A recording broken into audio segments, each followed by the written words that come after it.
देखिए BPAG 172, ठीक है, रहेगा शासन मुद्दे और चुनौतियाँ। इसका जो चैप्टर नंबर हमारा 4 है, चैप्टर नंबर 4 में आज हम क्या करेंगे, जो हमारा सेकंड पार्ट रहेगा, इसमें क्या रहेगा देखिएगा। जैसे हमने फर्स्ट पार्ट यानी फर्स्ट क्लास में मैंने आपको क्या बताया था, हितधारक का अर्थ बताया था, हितधारक सिद्धांत, शासन प्रक्रिया में हितधारक क्या है, ये 3 पॉइंटों को हमने चर्चा की थी। आज जो हमारा रहेगा 4.4 रहेगा, शासन प्रक्रिया में हितधारक का महत्व बताइए, यानी शासन प्रक्रिया जो है उसमें हितधारक का क्या महत्व है। नेक्स्ट रहेगा, ठीक है। फिर नेक्स्ट रहेगा हमारा शासन प्रक्रिया में हितधारक की भागीदारी, ठीक है।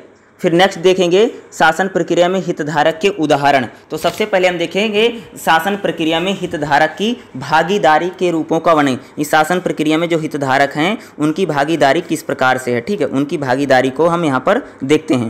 4.5 है शासन प्रक्रिया में हितधारक का महत्व। देखो इसको देखते हैं। क्वेश्चन रहेगा शासन प्रक्रिया में हितधारक का महत्व समझाइए। शासन के संदर्भ में गठबंधन यानी अलायंस, साझेदारी यानी पार्टनरशिप, बहुहितधारकों का समूह है से परिचित होना है। यानी शासन प्रक्रिया में यानी गठबंधन और साझेदारी जो है, ठीक है, गठबंधन और साझेदारी यानी गठबंधन और अलायंस यानी पार्टनर और अलायंस, बहुहितधारकों का समूह के रूप में परिचित होना अनिवार्य है। हम जो भी कहें यह निर्णय निर्माण प्रक्रिया में अपने समूहों के हित की रक्षा के लिए क्या करते हैं, स्वयं को संलग्न करने वाले समूह हैं। अगर हम बात करें जो शासन होता है उसमें जितने भी अलायंस हैं, जितने भी पार्टनर हैं या जितने भी भैया साझेदार हैं, वो क्या करते हैं, वह निर्माण प्रक्रिया में अपने हितों की रक्षा के लिए लगातार शामिल रहते हैं, लगातार लगे रहते हैं, ठीक है। कहने का मतलब भैया शासन प्रक्रिया में जो हितधारक हैं यानी जो स्टॉक होल्डर हैं या जो हितधारक हैं, वो चाहे उनका कोई ना कोई उसमें अलायंस है या वो पार्टनर हैं, वो क्या रहते हैं, जो निर्णय नीति निर्माण है, ठीक है, नीति निर्माण में अगर बात करोगे तो वह लगातार क्या करते हैं, उनमें लगे रहते हैं, या कह सकते हो कि उनमें अपना लगातार वह योगदान देते रहते हैं। इस तरह की संधि वार्ता पदानुक्रमिक संगठनात्मक संरचना नहीं होती है। यानी अगर बात करें तो ये जो यहाँ पर संरचना है वह संधि वार्ता का अनुक्रम के रूप में संगठनात्मक रचना नहीं है। हितधारक जो होते हैं वह शासन मॉडल में क्षैतिज गठबंधन संरचना का महत्व देते हैं। यानी शासन प्रक्रिया में जो हितधारक होते हैं वह संगठन में क्या देते हैं, महत्वपूर्ण योगदान देते हैं। हितधारकों का क्या है, एक महत्वपूर्ण योगदान है। यह विचारों के लचीलेपन, विविधता और अनौपचारिक आदान प्रदान को सुने। यानी शासन प्रक्रिया में जो हितधारक है वह लचीलेपन, विविधता को और औपचारिक जो आदान प्रदान होता है उसको क्या करते हैं, सुनिश्चित करते हैं। यानी शासन प्रक्रिया में जो हितधारक है वो क्या करते हैं कि जो अगर आप देखोगे यहाँ पर लचीलापन हो, विविधता हो, औपचारिकता हो, इनमें क्या करते हैं, इसके आदान प्रदान को सुनिश्चित करते हैं। सभी के लाभ के लिए समाज के विभिन्न तत्वों को नेटवर्किंग हितधारकों के शासन को एक महत्वपूर्ण आधार कारक है। अगर बात करें जो हितधारक हैं वो सभी के लाभ के लिए, समाज के सभी के यानी हमारा जो समाज है, समाज में सभी के लाभ के लिए क्या करते हैं, वह लगातार एक महत्वपूर्ण अवधारणा के रूप में काम करते हैं। यानी वो पूरे नेटवर्क को बनाते हैं। यानी शासन प्रक्रिया में जो हितधारक हैं वह सभी के लाभ के लिए कह सकते हो कि हमेशा काम करते रहते हैं। रोड्स के अनुसार क्षैतिज संरचना में नेटवर्क कभी कभी बहुत शक्तिशाली होते हैं और राज्य से दबाव बनाए रखने में सक्षम होते हैं। यानी अगर हम बात करें जो राज्य है, कभी कभी क्या होता है कि जो हितधारक हैं वह राज्य के ऊपर कई बार बहुत ज़्यादा प्रेशर डाल देते हैं। यानी जो कह सकते हैं जो हितधारक हैं, कोई भी चीज़ अगर कोई भी परियोजना है, कोई भी वो है, उसमें जो हितधारक हैं वो क्या है, राज्य पर दबाव बनाए रखने में सक्षम हैं। मान लो सरकार की कोई योजना है लोगों पर लागू हो रही है तो लोग क्या हो गए, उसको बदलवा सकते हैं भाई, ठीक है। एग्जाम्पल तौर पे हितधारक क्या, मैं एग्जाम्पल बताता हूँ। देखो आप सबको पता होगा किसान आंदोलन हुआ, ठीक है। क्या हुआ, भारत सरकार एक 3 कृषि कानून लेकर के आई, ठीक है। भारत सरकार ने यानी संसद ने एक कानून बना दिया भाई, ठीक है।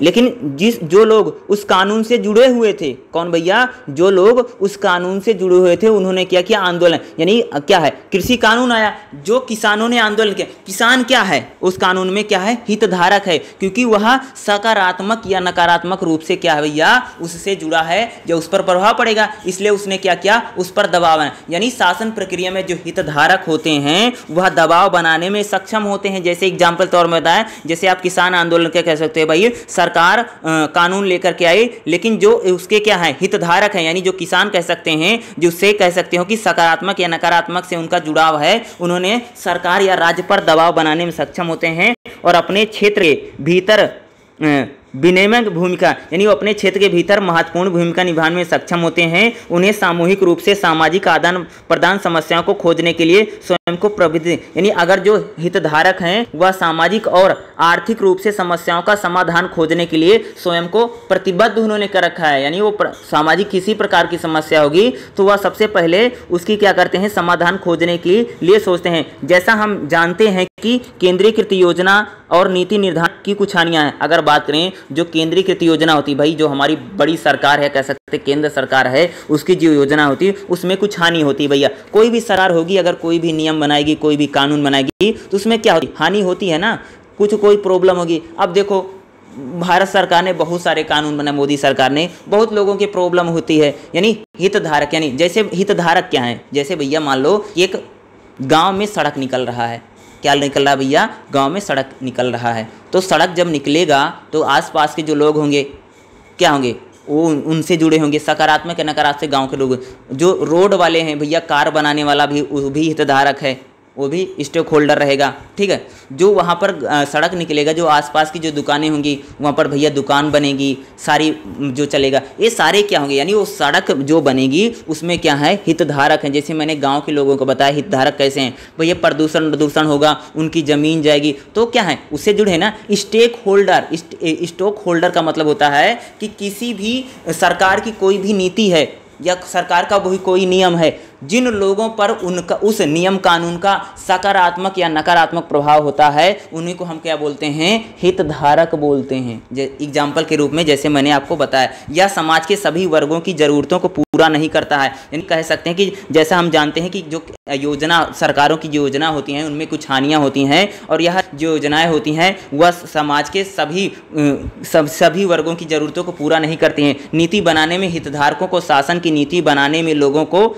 लगने में विफल रहते हैं, यानी क्या होते हैं कि जो सरकार जो नीतियाँ बनाती है, ठीक है, हमारी जो सरकारें हैं वो जो नीतियाँ बनाती है, जो कानून बनाती हैं, उनमें कुछ भैया खराबी है या कुछ उसमें हानि है, या समाज के सभी लोगों की ज़रूरत पूरा नहीं करता है। नीति बनाने में हितधारकों को शासन और नीति बनाने में लोगों को लग्न में विफल रहता है, यानी अगर बात करें जो नीतियां बनी है वह हितधारकों को चलाने में और शासन को चलाने में क्या होती हैं, कई बार विफल रहता है। वैकल्पिक रूप से केंद्रीकृत शासन और लोक नीतियों के कई सहभागी रूप हैं। अगर बात करें जो विकेंद्रीकृत शासन है, विकेंद्रीकृत शासन का मतलब होता है जब हम शासन प्रक्रिया को बांट देते हैं या विकेंद्रीकरण कर देते हैं। तो लोक नीति का मतलब था लोगों के कल्याण के लिए जो योजना बन रही है। लोक नीति का मतलब होता है लोगों के कल्याण के लिए जो योजनाएं बनाई जाती हैं उनको हम क्या बोलते हैं, लोक नीति बोलते हैं। लोक नीति कई सहभागी रूप से लोगों को संलग्न करके जटिल सामाजिक समस्याओं का समाधान खोजने का प्रयास करते हैं। यानी जो लोक नीति होते हैं, भैया सरकार ने कोई योजना बनाई, ठीक है, लेकिन सरकार की योजना से लोगों की भलाई नहीं हो रही, तो जो लोक नीति होगी यानी लोगों की भलाई करने के लिए जो रूप लोग काम करेंगे वह क्या करेंगे, समाज में जो जटिल समस्या होंगी उनका समाधान खोजने का प्रयास करेंगे, ठीक है। जो हितधारक हो या समाज में जो अच्छे लोग हैं वह समाधान करें। यह संस्थागत पारस्परिकता, निर्भरता और परस्पर संबंध को भी सुनिश्चित करता है, यानी कह सकते हैं यह संस्थागत में जो निर्भरता है और संबंध है, ये भी इसको भी यानी निर्भरता और संबंध को सुनिश्चित करेगा, ठीक है। संधि वार्ता और समाधान पर पहुंचने के अतिरिक्त क्षैतिज संगठनात्मक क्षेत्र में नीतियों के कार्यान्वयन में बहुहितधारक भागीदारी सुनिश्चित होगी।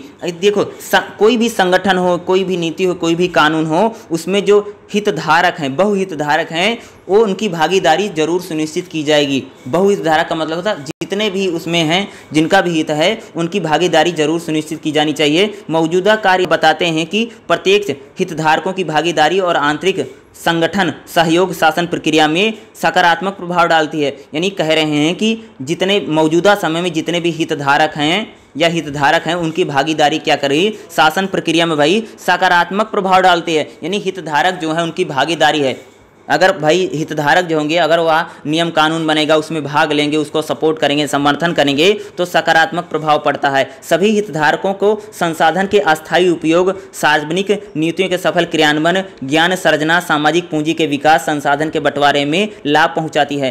क्या कह रहे हैं कि सभी हितधारक जो होते हैं वह संसाधन के जैसे उपयोग करते हैं, सार्वजनिक जो योजनाएं होती हैं, सामाजिक पूंजी होती है, संसाधन का जो बंटवारा होता है, ये सभी चीज़ें क्या करती हैं, जो हितधारक को लाभ पहुंचाती हैं, पूरे समुदाय द्वारा लाभ को साझा करती हैं, महिलाओं और हाशियों को ज़रूरतों को संबोधित करती हैं। यानी जो या जितनी भी योजनाएं होती हैं, या अगर हितधारक हैं उसमें जितने भी हितधारक हैं उनको लाभ करने के उद्देश्य से बनाई जाती है। भैया कोई भी सरकार योजना बनाएगी तो यही सोचेगी ना, उसमें जितने भी हितधारक हैं सभी को क्या पहुंचना चाहिए, लाभ पहुंचना चाहिए। उसमें चाहे महिलाएं हों, चाहे या कह सकते हैं जो गरीब व्यक्ति है उनको कह सकते हो, यानी संसाधनों का बंटवारा हो, या कोई सामाजिक पूंजी का विकास हो, ज्ञान सृजना हो, इस प्रकार की जितने भी काम होंगे उनमें क्या होगा कि सभी लोगों को लाभ को साझा करती है। पर्यावरण की स्थिरता, आपदा जोखिम, भूमि उपयोग, सामूहिक आधारित योजना है। इस क्षेत्र में हितधारकों की भागीदारी की प्रासंगिकता अधिक है। देखो पर्यावरण में अगर बात करें तो पर्यावरण में सभी लोगों का महत्व बहुत जरूरी है भैया, उसमें जितने भी हितधारक हैं सभी को रोल निभाने की ज़रूरत है।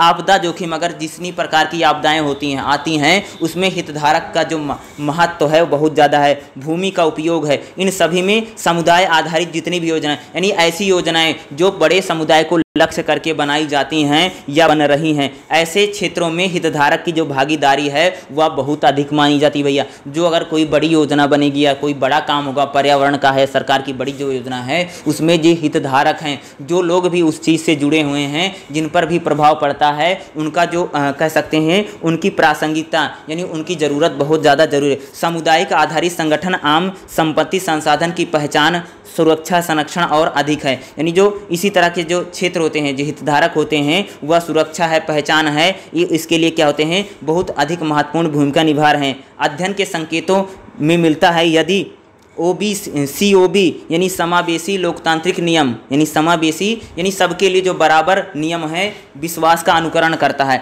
समस्त समुदाय के लाभ के लिए नियम बनाता है, यानी समावेशी लोकतांत्रिक, यानी भैया समावेशी लोकतांत्रिक नियम का मतलब होता है सबके लिए, क्या है भाई, सबके लिए एक समान और एक जैसे कानून या नियम बनते हैं। संघर्ष के समाधान के लिए तेजी और सस्ती लागत चाहिए, यानी समस्या संघर्ष और समाधान के लिए तेजी और सस्ती लागत, बाहरी अधिकारियों द्वारा न्यूनतम हस्तक्षेप का पालन करना होता तो स्थानीय क्षेत्रों में उपलब्ध संसाधनों के संरक्षण और उपयोग में सकारात्मक परिणाम मिलेंगे। क्या कह रहे हैं, जो अधिकारी हैं वो कम से कम भैया हस्तक्षेप करें, स्थानीय लोग अगर ज़्यादा से ज़्यादा योगदान देंगे तो सकारात्मक परिणाम निकलेगा। सरकार कोई भी योजना बनाए, सरकार अगर योजना में कम से कम दखलंदाजी करेगी, उसके जो अधिकारी होंगे कम से कम दखलंदाजी करेंगे, और जब जनता उसमें बढ़ चढ़ के भाग लेगी और पूरा योगदान देगी तो क्या होगा, हर चीज़ों में क्या होगे, सकारात्मक परिणाम निकलेगा। हमारी जितनी भी योजनाएं होंगी, जितनी भी कार्यनीति होगी, वह उसमें क्या होगी, बहुत ज़्यादा सफल होगी। यानी हितधारकों का बहुत ज़्यादा महत्व है, क्योंकि हितधारकों के अनुसार ही कोई भी नीति कितनी सफल होगी, कोई भी कानून कितना सफल होगा, क्योंकि जो लोग उससे जुड़े हैं अगर वो सकारात्मक रूप से उसको लेंगे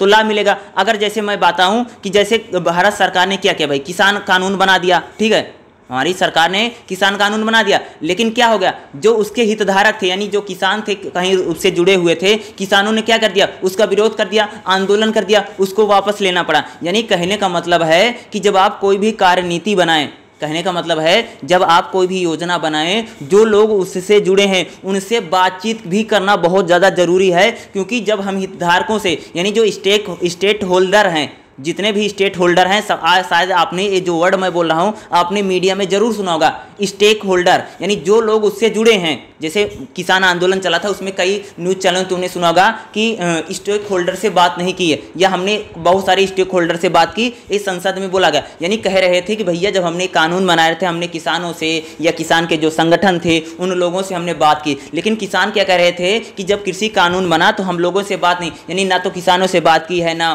किसान से जुड़े संगठनों से बात की है, कहीं से आपने किसी से बात नहीं की और आपने डायरेक्ट कानून बना दिया, इसीलिए उसका क्या होगा, विरोध होगा। यानी कहने का मतलब है कि शासन प्रक्रिया में अगर ठीक है, अगर कोई काम हो रहा है या कार्यनीति बन रही है तो जितने भी हितधारक हैं उनको साथ लेकर के चलना बहुत जरूरी है। अगर हितधारक उसमें सपोर्ट करेंगे, अगर समर्थन करेंगे या उसमें भागीदार रहेंगे तो हमारी सारी चीजें सही रहेंगी। अगर हितधारक के अनुरूप काम नहीं होगा, हितधारकों को अगर उन पर नकारात्मक प्रभाव पड़ेगा तो क्या कर सकते हैं, नीति कानून में वह समर्थन नहीं करेंगे। यानी हितधारक या जो स्टेक होल्डर हैं, स्टेट होल्डर हैं, उनका महत्व शासन प्रक्रिया में बहुत ही ज़्यादा महत्वपूर्ण है और बहुत ही ज़्यादा इम्पोर्टेंट है।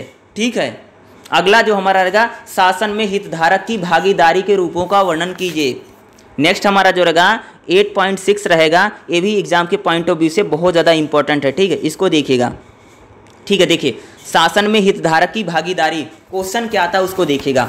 शासन में हितधारकों के उदाहरण को प्रस्तुत कीजिए। यानी शासन में जो हितधारक हैं उनके कुछ एग्जाम्पल बताओ भैया, उदाहरण बताओ। ठीक है, अब हम उन्हीं उदाहरणों के बारे में क्या करेंगे, यहाँ पर चर्चा करेंगे। यानी शासन प्रक्रिया में जो हितधारक हैं उनके कौन कौन से उदाहरण हैं। सॉरी, भागीदारी की बात कर रहे थे। ठीक है, भागीदारी वाला। ठीक है, क्वेश्चन ये रहेगा, शासन प्रक्रिया में हितधारकों की भागीदारी बताइए। देखो क्या है, सबसे पहले ध्यान से सुनिए। हितधारकों की भागीदारी विभिन्न रूपों से होती है, जो निम्न प्रकार से। यानी जो हितधारक हैं उनकी जो कैसे भाग लेंगे भैया। ठीक है, यानी वो कैसे पार्टिसिपेट करेंगे। जैसे शासन प्रक्रिया में हितधारक हैं तो लोग कैसे पार्टिसिपेट करेंगे। भागीदारी का मतलब होता है कि कोई भी काम हो रहा है तो सभी लोग उसमें अपना कुछ ना कुछ योगदान दे। तो शासन प्रक्रिया में जो हितधारक होंगे भैया वो अपना योगदान कैसे देंगे, तो उसके लिए क्या है, वो हितधारकों की भागीदारी करने के लिए कुछ क्या है, कुछ निम्न प्रकार हैं। पहला क्या है, संचार। इसमें क्या होगा, पहला पॉइंट क्या होगा, संचार। इसमें शामिल प्रभावित सभी लोग जानकारी साझा करने के द्वारा होता है। यानी संचार के जरिए क्या होता है, जितने भी हितधारक हैं उनको संचार के जरिए, कम्युनिकेशन के जरिए उनको क्या दी जा सकती है, उनके साथ जानकारी साझा की जा सकती है। यानी संचार यानी जो कम्युनिकेशन होगा, बातचीत के जरिए शासन में क्या कह सकते हैं कि शासन में जितने भी हितधारक हैं उन लोगों के साथ भैया जानकारी साझा की जा सकती है, जानकारी को उनके साथ शेयर किया जा सकता है। पॉइंट नंबर संचार। दूसरा परामर्श, यानी अंतिम परिणाम के लिए हितधारक से जानकारी, अनुभव एकत्रित करना। परामर्श का मतलब होता है भैया सलाह लेना। मान लो हमारी सरकार कोई कानून बना रही है, ठीक है, कानून बन रहा है भैया कि कानून बन रहा है कि एक गांव है वहाँ से हाईवे निकलेगा। ठीक है, तो गांव के जो लोग हैं या जो वहाँ से आसपास के जुड़े लोग हैं उनसे क्या सलाह लेनी चाहिए ना कि आप भैया हम आपके गांव से एक सड़क बनवा रहे हैं तो आप लोग अपनी ज़मीन कैसे देंगे, कैसे निकलेगा, यानी उनसे बात। यानी जब शासन कोई भी कानून बनाए भैया तो जो हितधारक हैं उनके साथ हमें क्या करना चाहिए, जानकारी उनको देनी चाहिए और उनके साथ क्या करना चाहिए, अनुभवों को साझा करने की यहाँ पर ज़रूरत है। ठीक है, यानी शासन प्रक्रिया में जो हितधारक हैं उनके साथ हमें परामर्श यानी उनकी सलाह लेना बहुत ज़्यादा जरूरी है। दूसरा क्या है, सलाह लेना। तीसरा अगला जो भागीदारी, उन्हें नीति परियोजना में शामिल करना बहुत जरूरी है। यानी अगर कोई भी नीति बने, कोई भी, जैसे मैंने किसान वाला बताया, किसान फार्मर प्रोटेस्ट का मैंने क्या बताया भैया, किसानों ने इसलिए आंदोलन कर दिया क्योंकि किसानों की इसमें कोई भागीदारी नहीं थी। क्योंकि जब भारत सरकार ने कानून बनाया तब किसानों से ना कोई राय मशवरा किया गया, ना उनसे सलाह। यानी जो किसान जो हितधारक था किसी कानून में, यानी स्टेक होल्डर थे, जितने भी स्टेक होल्डर थे उनसे बात ना करना क्योंकि उनको भागीदारी ना मिलना। यानी उनकी भाई जो आंदोलन कर रहे थे, जैसे भारतीय किसान यूनियन कर रही थी, तो भारतीय किसान यूनियन कह रही थी कि संसद ने या प्रधानमंत्री जी ने या उनके मंत्रिमंडल ने, भारत सरकार ने हम किसानों से कभी बातचीत नहीं की, यानी हम लोग इस कानून में भागीदार नहीं हैं। यानी कहने का मतलब है कि शासन प्रक्रिया में हितधारकों की भागीदारी को सुनिश्चित करना जरूरी है। अगर कोई परियोजना बने, अगर कोई नियम कानून बने तो उनको शामिल करना बहुत ज्यादा जरूरी है।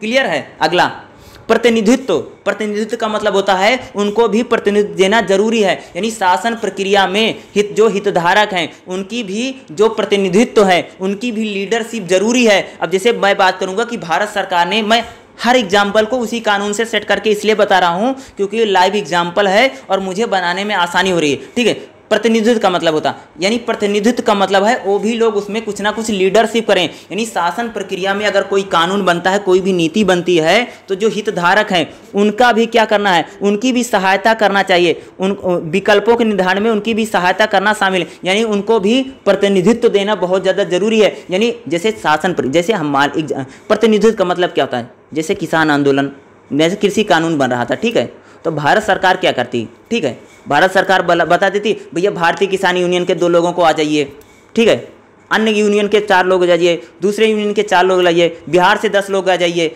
हम लोग कानून बनाने जा रहे हैं। इसी को बोलते हैं भागीदारी। यानी जब कानून बने तो जितने भी स्टेक होल्डर हैं, या आप कह सकते हैं जितने भी उसमें भागीदार हैं, यानी जितने भी उसमें स्टेक हितधारक हैं, उन सबकी भागीदारी, भैया कोई कानून बने तो उनसे भी राय मशवरा लिया जाए, वो भी अपना कुछ भाई बताएं भैया कानून ऐसा बनना चाहिए, कानून ऐसा बनना चाहिए। जब किसानों को बुलाते, किसान बताता भैया कि ये तीसरा कानून सही नहीं है, इसमें इस बदलाव कीजिए, इसको हटा दीजिए, उसको ऐसा कर दीजिए, उसका, यानी इन सब लोगों को, यानी जैसे संसद कानून बना रही थी तो संसद जो कानून बनाती, जो किसानों की भागीदारी भी भैया सब मिलकर के जब, यानी जितने भी, यानी शासन प्रक्रिया में अगर कोई भी नियम बनता, कोई भी कानून बनता है, तो जितने भी स्टेक होल्डर हैं या हितधारक हैं, उनकी भैया भागीदारी यानी पार्टिसिपेट करना बहुत ज़्यादा जरूरी है। उनकी विकल्पों में निर्धारण करने के लिए उन्हें शामिल करना अनिवार्य रहेगा। क्लियर है। अगला रहेगा सहयोग और साझेदारी,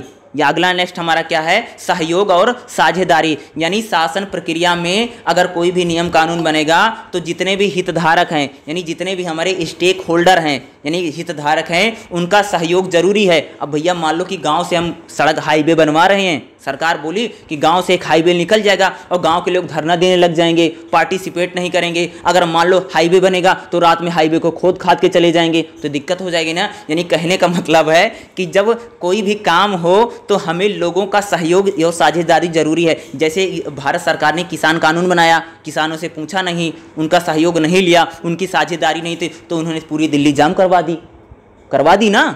वही है भैया कि अगर भैया शासन में, अगर सरकार है, हमारा शासन है, कोई भी नियम कानून बनाता है, कुछ भी बनाता है, तो उनकी भैया साझेदारी, उनका सहयोग जरूरी है। अगर उनकी जो हितधारक हैं, जो स्टेक होल्डर हैं, अगर हम उनकी सपोर्ट नहीं लेंगे, अगर उनकी साझेदारी नहीं रहेगी, उनका सहयोग नहीं रहेगा, तो काम होगा नहीं, वो टांग अड़ा देगा। ठीक है, वो काम होने नहीं देगा। जैसे किसानों ने बीच में टांग फंसा दिया, कानून रद्द करवा दिया ना। इसी को मैं कहने बता रहा हूँ कि अगर शासन कोई भी नियम कानून बनाता है, समझने की कोशिश कीजिए बस चीज़ों को ना। अगर इन 5-6 चीज़ें अगर इसको समझ लिया ना, अगर एक क्वेश्चन आ गया ना, तो इसको आप डीपली में और कितना भी बड़ा करके आप लिख सकते हो कि अगर पॉइंट समझ में अगर किसी को आ गए ना, फिर वो अपने मन से कैसे भी विस्तार से आराम से लिख लेगा, क्योंकि वैसे भी इसकी लैंग्वेज आसान है। तो जो चीज़ें मैं आपको आसानी तरीके से समझा रहा हूँ उसको थोड़ा समझने की कोशिश कीजिएगा, ठीक है। जैसे सहयोग और साझेदारी बहुत ज़्यादा जरूरी है, तो आप इसको थोड़ा एक्सप्लेन करके जब लिखना, ठीक है। जैसे इसमें जो पॉइंट है, यानी ये शासन प्रक्रिया में अगर मान लो कि हमारी सरकार कोई भी कानून बना रही थी, ठीक है, सरकार कानून बना रही है, ठीक है, अगर जो उसमें जो भी लोग उसके स्टेक हितधारक हैं उनका सहयोग नहीं रहेगा, उनकी साझेदारी हिस्सेदारी नहीं रहेगी, तो काम नहीं चलेगा, नीति नहीं लागू हो पाएगी, चलेगा नहीं काम। इसलिए उनका सहयोग और साझेदारी बहुत ज़रूरी है। सह निर्णय और सह उत्पादन, यानी शामिल हितधारकों के बीच शक्ति और अधिकारों का संतुलित होना चाहिए। भाई अगर कोई भी नियम कानून बने, जितने भी हितधारक हैं सबको समान राइट होना चाहिए, सबको समान अधिकार होना चाहिए, ठीक है। सरकार कोई भी कानून बनाए तो उसमें जितने भी हितधारक हैं सबको क्या ना, यानी सबका सहयोग और यानी सह उत्पादन, यानी शामिल जितने भी हितधारक हैं सबको समान शक्ति और समान राइट, इक्वल राइट होने चाहिए। यानी हितधारकों को इक्वल राइट, यानी सह निर्णय और सह उत्पादन होना चाहिए, यानी सबको समान और इक्वल राइट हो। मान लीजिए जैसे किसान कानून बन गया था, बोला था कि जो उद्योगपति होगा वो सब किसानों का फसल वसल खरीद लेगा, ठीक है, कोई बात नहीं, खरीद लेगा भैया, किसान बेच भी देगा। लेकिन जो उद्योगपति है, उद्योगपति के खिलाफ जो किसान है वो कहीं न्यायालय में नहीं जा सकता है, कहीं कोर्ट में नहीं जा सकता है। यानी जो अगर बात करूँ, जो फसल को खरीदने वाला है उसको ज़्यादा आपने पावर दे दी, किसान के पास पावर नहीं है। आंदोलन इसीलिए तो हो रहा था, यानी जो बड़े बड़े उद्योगपति हैं उन उद्योगपतियों को आपने रियायतें दे दी हैं। उद्योगपति आएगा, हमारे आलू को, गेहूँ को ऐसे पूरे खड़े खड़े खेत को खरीद लेगा तो क्या होगा भैया, आलू तो 2 रुपये में खरीदेगा और चिप्स बना करके वो 30 रुपये में बेचेगा। यानी आलू तो 2 रुपये किलो हम दे रहे हैं और जब वो कंपनी में चिप्स बना के बेच रहा है वो 30 रुपये में उसका चिप्स का पैकेट बिक रहा है, तो क्या होगा। यानी अगर मैं बात करूं, यानी जितने भी हितधारक हैं उनकी शक्ति और उनके जो अधिकार हैं वो बराबर नहीं हैं। इसीलिए किसानों ने क्या आंदोलन किया, यानी वहाँ पर जो हितधारक हैं, यानी कृषि कानून में जितने भी हितधारक हैं उन्होंने दबाव क्यों बनाया सरकार पर, क्योंकि यह सारी कमियां थी, ये सारी कमियां थी। यानी वहाँ पर जो जितने भी हितधारक थे, उद्योगपति भी भैया हितधारक थे, जो खरीदेगा वो भी हितधारक है, किसान भी हितधारक हैं, हम लोग भी हितधारक हैं कि भैया, क्योंकि किसान जब फसल का उत्पादन करेगा तो हम लोग भी बाजार में जाकर के सामान को खरीदेंगे ना, कि दाल चावल गेहूँ आटा खरीदेंगे ना, तो हम लोग भी उसके हितधारक थे। इसीलिए उस आंदोलन को आम जनता ने भी सहयोग दिया, क्योंकि हम सभी, पूरा देश क्या है उसमें हितधारक था। इसीलिए मैं आपको समझा रहा हूँ, यानी जितने भी हितधारक हैं सबको समान क्या होना चाहिए, सबको समान अधिकार और समान शक्ति प्रदान की जानी चाहिए, ठीक है। यानी हित शासन में हितधारकों की भागीदारी हम कैसे सुनिश्चित करेंगे, निम्न प्रकार से हम जितने भी हितधारक हैं उनकी भागीदारी को हम क्या कर सकते हैं, सुनिश्चित किया जा सकता है। देखिए, लोकतंत्र के सहभागी रूप हितधारक शासन का हिस्सा हैं, यानी लोकतंत्र में जितने भी हितधारक हैं वह लोग सहभागी हैं, वह शासन में हितधारक का हिस्सा हैं, यानी इंपॉर्टेंट पॉइंट है। सक्रिय नागरिक की भागीदारी लोकतंत्र को मजबूत बनाती है। अगर जो नागरिक है वह सक्रिय रहेगा, जागरूक रहेगा, तो लोकतंत्र हमारा मजबूत बनेगा, जिसके परिणाम स्वरूप हमारी जो नीतियां होंगी, जो कानून होंगे वो बेहतर बनेंगे। नहीं तो भैया अगर ये हितधारक हैं, अगर मान लो हमारी सरकार कानून बनाती है, हम लोग जितने भी हितधारक हैं वो कुछ नहीं बोलेंगे तो संसद तो कुछ भी कानून बना देगी, अपनी मनमर्जी का कानून बना देगी, ठीक है। वही कह रहे हैं कि अगर नागरिक सही है, नागरिक सचेत है, नागरिक जरूर है, जितने भी स्टेक होल्डर हैं वह सचेत और जागरूक हैं, तो कोई भी अगर नीति बनेगी तो अच्छी बनेगी और बेहतर बनेगी, और यह लोकतंत्र के लिए बहुत ज़्यादा फायदेमंद रहेगा, ठीक है। बार्बर जैसे विद्वानों ने मजबूत लोकतंत्र को उदार लोकतंत्र से अलग किया। कुछ विद्वान मानते हैं मजबूत लोकतंत्र से उदार लोकतंत्र अलग है। उनके अनुसार उदार लोकतंत्र व्यक्तियों को अच्छी तरीके से प्रस्तावित करता है, यानी जो उदार लोकतंत्र होता है वह व्यक्तियों को ज़्यादा आज़ादी देता है। वैकल्पिक रूप से मजबूत लोकतंत्र पूरे समाज या समुदाय के कल्याण पर विचार करता है, यानी जो मजबूत लोकतंत्र होता है वह सबकी भलाई के लिए भैया सोचता है, ठीक है। मजबूत लोकतंत्र भी नागरिकों की भागीदारी को बढ़ावा देता है। विद्वान लोकतंत्र के सहभागी रूप से भी कर रहे हैं, जिसमें सक्रिय नागरिक विचार, बहुहितधारक की भागीदारी, जनमत संग्रह, संवेदनात्मक मतदान प्रक्रियाएं शामिल हैं। ये सारी प्रक्रियाओं को क्या किया, लोकतंत्र भागीदारी के मजबूत के रूप में हितधारकों के हितों को पूरा करने में, नीति निर्माण में, यानी जो लोकतंत्र है, लोकतंत्र क्या करता है, लोगों की भागीदारी मजबूत करता है, और जितने भी हितधारक हैं उन हितधारकों के हितों को, हितधारकों की कह सकते हैं कि हितों को ध्यान में रखता है, और उनको ध्यान में रखकर ही वो क्या करता है, काम करता है। आगे देखिएगा, औपचारिक रूप से 73वां संविधान संशोधन ने ग्रामीण क्षेत्रों में 3 स्तरीय संरचना की स्थापना की। क्या हुआ, हमारे देश में पंचायत बनी ना, 73वां जब संविधान संशोधन हुआ तो हमारी जो पंचायतें थीं, पंचायतों को भी संवैधानिक अधिकार मिला। यानी अब अगर हम बात करेंगे जो शासन की संरचना है वो 3 प्रकार की हुई है, एक सेंट्रल गवर्नमेंट, एक कह सकते हैं स्टेट गवर्नमेंट या राज्य सरकार जिसे कहते हैं, और एक हमारी जो पंचायत होती है, शहरों में नगर निगम बन गया। इस प्रकार की संरचना बनी।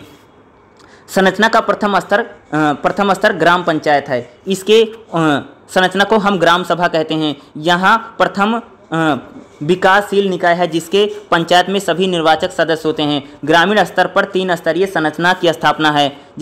जो ग्रामीण स्तरीय पंचायत है उसमें शासन में पारदर्शिता होनी चाहिए। भैया हमारा जो शासन है भैया वो पारदर्शी होना चाहिए, ये नहीं भ्रष्टाचार फैला हो, ऐसा नहीं होना चाहिए। जवाबदेही यानी रिस्पॉन्सिबल होने, यानी जो शासन है वो रिस्पॉन्सिबिलिटी ले, जिम्मेदारी ले, ऐसा नहीं है कुछ भी होता रहे, कुछ बोले ना, रिप्लाई ना करे। भागीदारी लेने में मिला हो। पंचायती राज संस्थाएं स्वशासी संस्थाएं यानी स्वयं शासन करती हैं। केरल में वाम लोकतांत्रिक मोर्चा सरकार ने 1992 में 73वां और 74वां संविधान संशोधन पारित होने के पश्चात 1996 में लोगों को योजना अभियान शुरू की। लोगों की योजना अभियान का उद्देश्य निम्न स्तरों पर योजना बनाना। प्रत्येक पंचायत से आशा की जाती है कि ग्राम पंचायतों में सभी हितधारकों को सम्मिलित करके योजना बनाएंगे। पहले उन्होंने वार्ड स्तर पर बैठकें करी थी। वार्ड स्तर पर योजना को ग्राम पंचायत पर संकीर्ण करना था। देखो यहाँ पर हम क्या बात कर रहे हैं कि जो हमारी पंचायतें हैं, ठीक है, यहाँ पर अगर मैं बात करूँ, यहाँ पर जो हम पंचायतों को लेकर के बात कर रहे हैं, ठीक है, यहाँ पर जो हम पंचायतों की मैं आपको बता रहा हूँ कि हमारी जो पंचायतें हैं, ठीक है, पंचायतें भी हों चाहे हमारी केंद्र सरकार हो चाहे राज्य सरकार हो, लेकिन सभी जो हैं जितने भी हमारी केंद्र और राज्य हों, जितने भी हितधारक हैं, ठीक है, उनको लेकर के सम्मिलित करके योजनाओं को बनाना चाहिए। चाहे पंचायत हो, चाहे हमारी स्टेट गवर्नमेंट हो, चाहे हमारी केंद्र सरकार हो यानी भैया मोदी सरकार हो, चाहे हमारी राज्य की सरकार जो होती है मुख्यमंत्री होता है उसकी सरकार हो, चाहे हमारे गाँव का सरपंच हो या प्रधान हो, इनको कोई भी कानून बनाए, कोई भी नियम बनाए, जितने भी हितधारक हैं उनको शामिल करके ही क्या करना चाहिए भैया, कानूनों को बनाना चाहिए या नियमों को बनाना चाहिए। ठीक है, समस्त पंचायतों की योजनाओं को ब्लॉक योजनाओं के रूप में वर्गीकृत किया जाता है, यानी जो पंचायतें बनाती हैं फिर उसको योजनाओं को क्या करती हैं, ब्लॉक के रूप में बांटती हैं, फिर उन्हें जिला स्तर पर योजनाओं को लगाया जाता है। यानी जो योजना बनती हैं छोटे लेवल से और बड़े लेवल तक जाती हैं और बड़े लेवल से छोटे लेवल, जैसे बात करूँ जैसे सिलेंडर बट रहा था, केंद्र सरकार ने बोला भाई सिलेंडर बटेगा, केंद्र सरकार ने सभी राज्यों को सिलेंडर दे दिया, राज्यों ने क्या किया, राज्यों को मिला, राज्यों ने पंचायतों को दे दिया, पंचायतों ने गांव-गांव में बांट दिया। इसको बोलते हैं, इस प्रकार से क्या होता है, हमारी काम चलता है। लोगों की योजनाओं के अभियान में कल्याणकारी मुद्दे और बेहतर बुनियादी ढांचे को संबोधित किया गया। इसने सार्वजनिक रूप से भागीदारी पर ध्यान बढ़ा है। इस प्रक्रिया में स्टाफ फोर्स के लगभग सभी 1020 सदस्य शामिल हैं। वर्तमान समय में ग्राम सभा की बैठकों में सभी हितधारकों के विकास परियोजना का प्रस्ताव रखने, परियोजना को लाभान्वित का चयन करने के लिए सारी चीज़ें, यानी जो हमारी ग्राम सभा हैं उसमें अगर बात करें तो उसमें कोई बैठक होगी, वह कोई भी काम होगा, कोई भी प्रस्ताव रखा जाएगा तो जितने भी हितधारक होंगे सभी हितधारकों का ध्यान रखना जरूरी है। हमारी कोई भी सरकार हो, अगर वह कोई योजना बनाती, कोई नियम बनाती, कोई कानून बनाती है तो उसमें जितने भी हितधारक हैं भैया, अगर कोई मान लो कि पीने का पानी लग रहा है तो भैया पानी जो पीने की पाम होगा तो पानी से जितने भी लोग जुड़े होंगे, जो उसको पिएंगे, जो उसको ग्रहण करेंगे, जितने भी धारक हों उनको ध्यान में रख कर बनाओ। ये नहीं कि पीने का पानी तो हो रहा है लेकिन पानी गंदा मिल रहा है तो गांव के लोग बीमार पड़ जाएंगे। इससे नहीं, मेरा कहने का मतलब है कि जैसे सड़क बनेगी, कोई भी योजना बने, यानी उस योजना से जितने भी लोग जुड़े हुए हैं उनसे भैया राय मशवरा करना जरूरी है, उनकी भागीदारी बहुत ज़रूरी है। अगर उनकी भागीदारी नहीं रहेगी तो लोग क्या कोऑपरेट नहीं करेंगे और जो हमारी योजना होगी वह योजना किसी भी प्रकार से सफल नहीं होगी। एग्जाम्पल तौर बताऊं, जैसे मैं आप सबको क्लास करवा रहा हूं कि अगर आप लोग क्लास में आएंगे नहीं तो मेरी तरफ से बिल्कुल नील है, क्या होगा, अकेला थोड़ी बोलूँगा। वही कहने का मतलब है कि सभी का सहयोग जरूरी है किसी भी चीज़ में। चाहे हम यहाँ पर शासन प्रक्रिया की बात कर रहा हूँ, उसी प्रकार से जैसे एक क्लास है ये चैनल पर अपलोड होगी यूट्यूब पर, अगर वहाँ पर लोग इसको नहीं देखेंगे, वहाँ पर लोगों की भागीदारी नहीं रहेगी तो यानी इसको अपलोड करने का और बनाने का कोई भी जो मोटिव है वो पूरी तरीके से क्या होगा, निरस्त हो जाएगा, बिल्कुल ख़राब है भाई। उसी प्रकार से जो हमारी सरकारें होती हैं वो क्या करेंगे, इन चीज़ों को, उनमें सभी की भागीदारी ज़रूरी है। ठीक है, जैसे भागीदारी के लिए क्या है, शासन को सुधार के लिए, जैसे जवाबदेह बनाने के लिए सूचना का अधिकार यानी राइट टू इन्फॉर्मेशन लाया गया है, नागरिकों का अधिकार है, लोकपाल है या प्रदर्शन है, स्थानीय कोष है। इस प्रकार की चीज़ें जो होती हैं उसके जरिए भागीदारियों को या जवाबदेही को हम सुनिश्चित किया जा रहा है। जनसाधारण स्तर पर सरकारों के साथ काम करने वाले लोगों की भागीदारी दर्शाता है कि नीचे से ऊपर की ओर दृष्टिकोण की दिशा में सामूहिक कार्रवाई के माध्यम से अनेक मुद्दों और समस्याओं की ओर इशारा करता है। यानी जितने भी समस्याएं हैं उन समस्याओं का समाधान करने के लिए जितने भी हितधारक हैं उनकी कह सकते हैं भागीदारी बहुत ज़्यादा ज़रूरी है और बहुत ज़्यादा इम्पोर्टेंट है। शासन में जितने भी हितधारक हैं उनकी अगर मैं कहूँ तो जितने भी हितधारक होंगे उनकी उनका परामर्श लेना, उनकी भागीदारी, उनका प्रतिनिधित्व, उनका सहयोग और उनकी साझेदारी जो है बहुत ज़्यादा ज़रूरी है। और उनकी साझेदारी के जरिए ही सरकार या कह सकते शासन जो होगा वह सफल हो सकता है। बिना हितधारक की